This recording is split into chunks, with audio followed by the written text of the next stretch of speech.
ദളപതി വിജയ് അഭിനയിച്ച the greatest of all time got എന്ന സിനിമയെക്കുറിച്ചാണ് സംസാരിക്കുന്നത്. ഇതിനോടകം ഒരുപാട് റിവ്യൂസ് വന്നിട്ടുണ്ട്. ഓൾമോസ്റ്റ് എല്ലാം തന്നെ ഒരു നെഗറ്റിവിറ്റിയാണ് സ്പ്രെഡ് ചെയ്യുന്നത്, സിനിമ അത്ര പോരാന്നുള്ള ലെവലിൽ. പക്ഷേ ഞാൻ ഈ സിനിമ കണ്ടിട്ട് എനിക്ക് സിനിമ ഇഷ്ടപ്പെട്ടു.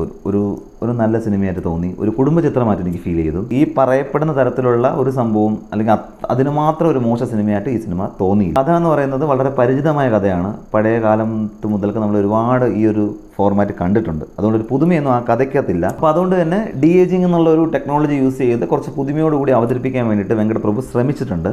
സിനിമയുടെ മെയിൻ പോസിറ്റീവ് എന്ന് പറയുന്നത് തന്നെ വിജയ് തന്നെയാണ്. പുള്ളിയാണ് സിനിമയെ ഹോൾഡ് ചെയ്തിരിക്കുന്നതും നന്നായിട്ട് പെർഫോം ചെയ്തിട്ടുണ്ട്. പുള്ളിക്ക് പെർഫോം ചെയ്യാനായിട്ട് കുറേ സ്കോപ്പ് ഈ സിനിമയ്ക്കകത്തുണ്ട് എന്നുള്ളതാണ്. നല്ല ക്യൂട്ടായിട്ടുള്ള വിജയനെ കാണാം, ആംഗ്രി വിജയനെ കാണാം, സൈക്കോ വിജയനെ കാണാം. അങ്ങനെ കുറേ ഇമോഷൻസൊക്കെ ഉള്ള വിജയനെ നമുക്ക് കാണാൻ കഴിയും. നന്നായിട്ട് പുള്ളിക്കാരൻ പെർഫോം ചെയ്തിട്ടുണ്ട്. ഒരു അഭിനേതാവ് എന്ന നിലയിൽ പൊളിയായിരുന്നു കേട്ടോ പുള്ളിക്കാരൻ. പിന്നെ ആസ് യൂഷ്വൽ അങ്ങനെ വന്ന് നിൽക്കുന്ന ഒരു സ്വാഗ് ഉണ്ടല്ലോ, അതൊക്കെ നല്ല രസമായിരുന്നു. പിന്നെ യുവൻ ശങ്കർ രാജയുടെ മ്യൂസിക്, ബി.ജി സ്കോറൊക്കെ അത്യാവശ്യം നല്ലതായിരുന്നു. പുള്ളിയുടെ പീക്ക് ലെവലൊന്നും ഇല്ലെങ്കിലും അത്യാവശ്യം നല്ല ലെവലിൽ തന്നെ പുള്ളിക്കാരൻ ചെയ്തിട്ടുണ്ട്. പിന്നെ നമ്മൾ പാട്ട് റിലീസായപ്പോഴത്തേക്ക് ഒരുപാട് ആക്ഷേപം അല്ലെങ്കിൽ ട്രോളൊക്കെ കിട്ടിയ പാട്ടുകളൊക്കെ സിനിമയോട്ട് ചേർന്ന് കണ്ടുവരുമ്പോഴത്തേക്കും ഒരു ഇമ്പാക്റ്റ് സൃഷ്ടിച്ചിരുന്നു. പ്രത്യേകിച്ച് വിസിൽ പോഡ് സോങ്ങിൻ്റെയൊക്കെ പാറ്റേണൊക്കെ മാറ്റി ഒരു ഡപ്പാങ്കുത്ത് പാറ്റേണൊക്കെ ഇട്ടാണ് തിയേറ്ററിക്കൽ വേർഷൻ ചെയ്തിരിക്കുന്നത്. അതൊരു ഇമ്പാക്റ്റ് സൃഷ്ടിച്ചിരുന്നു. തിയേറ്ററിൽ കേൾക്കാൻ നല്ല ഒരു ചെറിയ വൈബുണ്ട്. പിന്നെ അതിനൊരു പ്രശ്നം എന്ന് പറഞ്ഞാൽ ചില പാട്ടുകളൊക്കെ പ്ലേസ് ചെയ്തിരിക്കുന്നത് അസ്ഥാനത്താണ് എന്നുള്ളതാണ് ഒരു നെഗറ്റീവായിട്ട് പൊതുവേ പറയുന്നത്. പിന്നെ എല്ലാ പാട്ടും എനിക്ക് ഇഷ്ടപ്പെട്ടതുകൊണ്ട് എവിടെ പ്ലേസ് ചെയ്യുന്ന വിഷയമല്ല, കാണാൻ ഒരു രസം ഉണ്ടായിരുന്നു എനിക്ക്. എല്ലാവരെയും പറയുന്നില്ല കേട്ടോ. പിന്നെ നെഗറ്റീവിലേക്ക് വരികയാണെങ്കിൽ, അപ്പോൾ ഡി ഏജിങ് ടെക്നോളജി എന്ന് പറഞ്ഞില്ലേ, അതൊരു പരിധി വരെ സിനിമയ്ക്ക് പോസിറ്റീവായെങ്കിലും മറ്റൊരു പരിധി വരെ നെഗറ്റീവായിട്ടും ഭവിച്ചിട്ടുണ്ട്. നമ്മളീ കാണുന്ന ട്രെയിലറിൽ കണ്ടതൊക്കെ ആയിട്ടുള്ള വിജയ് ഉണ്ടല്ലോ, ചെറിയ വിജയ്, അത് നമ്മുടെ മെയിൻ വിജയുടെ മകനായിട്ട് അഭിനയിക്കുന്ന വിജയ്. ആ വിജയുടെ പോർഷൻ അവർ മാക്സിമം നന്നായിട്ട് ചെയ്യാൻ വേണ്ടിയിട്ട് എഫേർട്ട് എടുത്ത് ശ്രദ്ധിച്ചിട്ടുണ്ട്. പിന്നെ ചിലർക്കൊക്കെ അത് കാണുമ്പോഴത്തേക്ക് എന്തിനിങ്ങനെ ചെയ്തു എന്നൊക്കെ തോന്നുമായിരിക്കും. പക്ഷേ സിനിമ തുടങ്ങി നമ്മൾ കണ്ടൊരു 5 മിനിറ്റ് കഴിയുമ്പോൾ നമ്മൾ ആ ഒരു മുഖമായിട്ടങ്ങ് സിങ്കാവും. പിന്നെ നമുക്കൊരു അങ്ങനെ മോശമായിട്ട് ഫീൽ ചെയ്തില്ല. എനിക്കങ്ങനെ ഫീൽ ചെയ്തത്.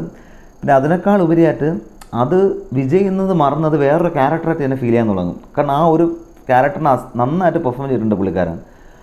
ഒരു തരം സൈക്കോ ആണ് അങ്ങേര്. അപ്പോൾ അത് നന്നായിട്ട് പുള്ളി പെർഫോം ചെയ്തിട്ടുണ്ട്. അതുകൊണ്ടൊക്കെ തന്നെ നമ്മൾ വിജയ് എന്നുള്ളത് മറന്ന് വേറൊരു ക്യാരക്ടറായിട്ട് ഫീൽ ചെയ്യാൻ തുടങ്ങും. ഇവിടെ പാളിപ്പോയത് എന്താ പ്രശ്നം എന്ന് വെച്ച് കഴിഞ്ഞാൽ, യങ്ങസ്റ്റ് വിജയെ കാണിക്കുന്നുണ്ട്. ഒരു 16-17 വയസ്സുള്ള വിജയുടെ ഒരു പോർഷനുണ്ട്.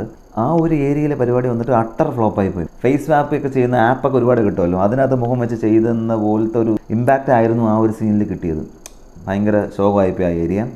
പിന്നെ വിജയകാന്തിൻ്റെ പോർഷനുണ്ട്. അതും ഈ പറഞ്ഞ പോലെ തല മാത്രം അവിടെ ഇരിക്കുന്ന പോലത്തെ ഒരു ഫീൽ നമുക്ക് കിട്ടുമെങ്കിലും അത് പോട്ടെ എന്ന് വയ്ക്കാം. അവിടെ ചെറിയൊരു ക്ലാരിഫിക്കേഷൻ ഉണ്ട്. കാരണം നമ്മൾ തസ്കർ വീരനിലെ കണ്ട പോലത്തെ ഒരു സെറ്റപ്പാണ് ആ ഒരു ഏരിയയിൽ വരുന്നത്. അതുകൊണ്ട് തന്നെ അത് പിന്നെ പോട്ടെന്ന് വയ്ക്കാം.